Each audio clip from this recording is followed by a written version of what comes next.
incorporated the microbes. In the trials there on Dusty's Ranch, we looked at, again, 3 different treatments. We used 1 gallon per acre of Sumagrow, and we applied this in a split application, half a gallon applied in May and another half gallon approximately 4 weeks later.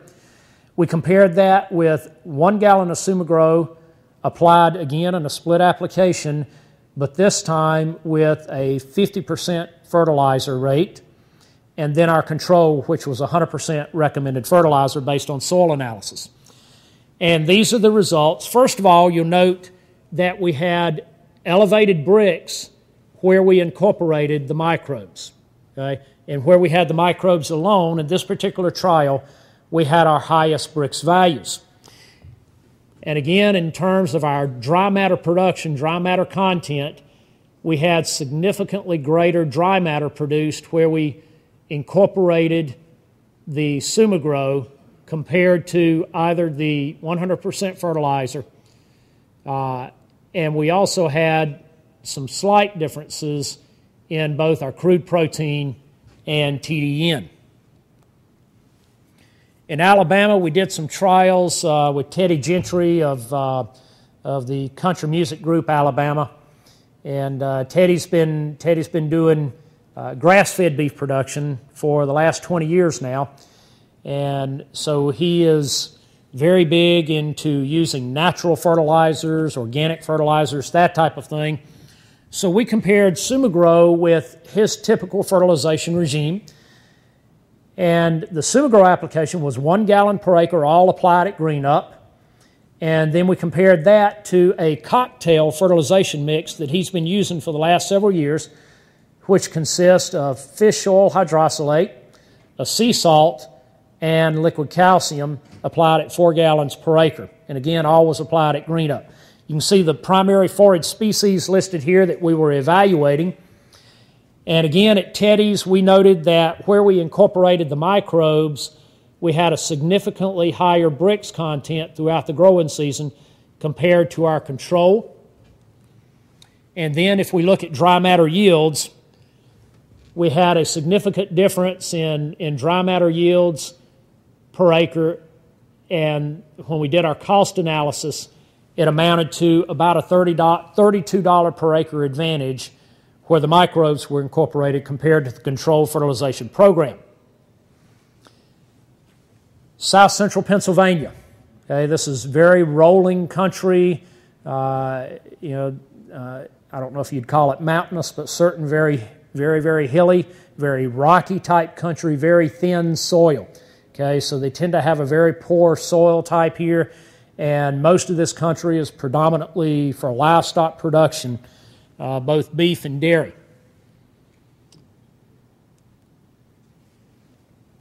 Okay, we had a control, and this was an untreated control. Okay, so this is what they were typically doing on their operation, and then we compared that to incorporating the Sumagrow applied at 1 gallon per acre in a split application of a half and a half. Half applied at green up, the other half applied about 4 to 6 weeks later. You'll note that, again, where we used the Sumagrow, we had an elevated bricks throughout the growing season compared to the untreated control. And then in terms of dry matter per acre production, again, we had a significant increase in actual dry matter yields where we incorporated the Sumagrow compared to our controls. Okay, Virginia is another location that we now have 2 years worth of trials, and we're in the middle, or we're working on our third year trials there. So this is another location that we're going to have multi-year data on, and to me that's very valuable to see, what's happening through repeated seasons, repeated years, different types of growing conditions, coupled with the fact that we now will have Sumagrow applied over multiple years. Now, at this particular trial, we had 5 different treatments. We had an untreated control. We had a NPK, or an inorganic fertilizer, applied at the recommended rate, again based on pre-application soil test analysis. we had a broiler litter treatment, and then an NPK plus Sumagrow, and that NPK Sumagrow would be a 50% reduction in recommended fertilization rate, and then Sumagrow alone, okay, with no other treatment applications. So in this particular trial, we noted again that where we incorporated the Sumagrow, we had some elevated Brix, but it was not significantly higher where we incorporated the NPK with the NPK alone. And what was interesting is that in this particular trial, this particular year, we did not see a significant difference between this and the control, but both of these were significantly higher than the other treatments. In terms of actual dry matter yields, we noted that the treatments that provided the highest dry matter yields were again the treatments where we incorporated the Sumagrow, whether with fertilizer or without fertilizer, compared to our other treatments.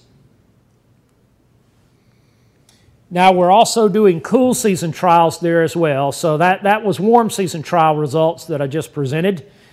And we're in the second year of cool season trials there, so that's still ongoing for year 2. And every year we've had a field day there in November. So we've had a lot of Virginia and Maryland and Pennsylvania producers coming out for the field day and making direct observations in the pastures and so forth.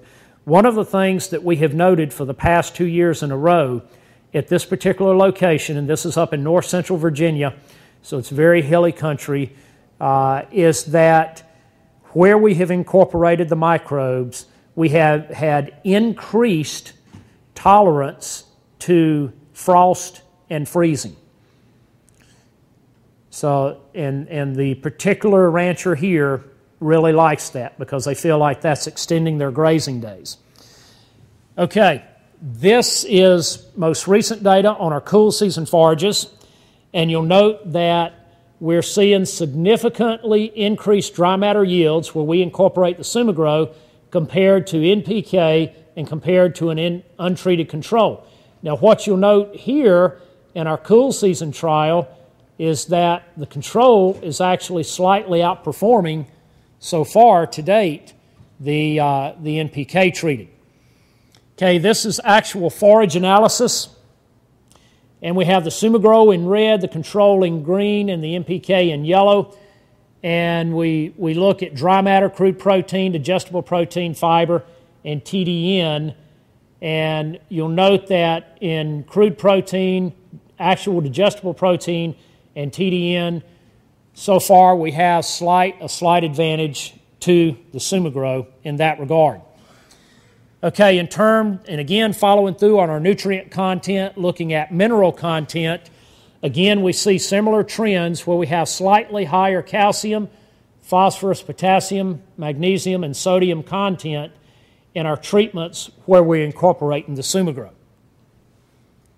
And then in terms of micronutrients, we're seeing a similar trend. We also have done some gain tests at this particular location, and this particular rancher also runs the Virginia Forage Test Bull Test in cooperation with the Virginia BCIA and Virginia Tech University. And so we were able to use bulls on that bull test and incorporate them into a gain trial. And what we did was we had 3 treatments. We had Sumagrow, NPK, and a control or an untreated grazing paddocks. We randomly assigned bulls to 12 bulls per group. We started our grazing season or our trial period on October 17, 2011. These were fescue clover pastures, and the groups were rotated after each weighing onto each treatment. Okay, when we looked at season end and total gains, average daily gains throughout the cool season grazing period there for these bulls, we found that we had a significantly higher average daily gain where we incorporated the microbes compared to the NPK and the control. This amounted to about a 0.2 of a day average daily gain advantage over the NPK and 0.3 over the control. And in